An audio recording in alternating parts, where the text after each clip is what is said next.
Top quality और consistent performance के लिए सिर्फ सिल्वर पंप नाम याद रखना।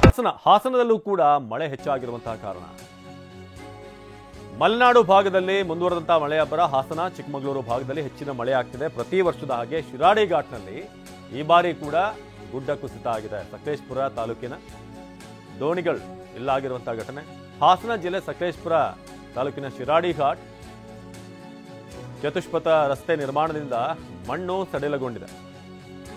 ತಡೆಗೋಡೆಯನ್ನ ನಿರ್ಮಿಸಿದ್ರೂ ಕೂಡ ಆ ತಡೆಗೋಡೆಯನ್ನ ದಾಟಿ ಬಂದು ಮಣ್ಣು ಬೀಳ್ತಾ ಇದೆ.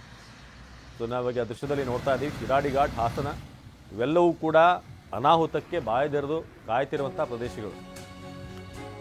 ಇನ್ನು ಹಾಸನ ಜಿಲ್ಲೆಯಲ್ಲಿ ಮಳೆ ಆರ್ಭಟಕ್ಕೆ ಅವಾಂತರಗಳಾಗ್ತಿದೆ. ಒಂದಾದ ನಂತರ ಒಂದು ನಿಯಂತ್ರಣ ತಪ್ಪಿ ಮೀನು ಸಾಗಿಸುತ್ತಿದ್ದಂಥ ಲಾರಿ ಪಲ್ಟಿಯಾಗಿದೆ.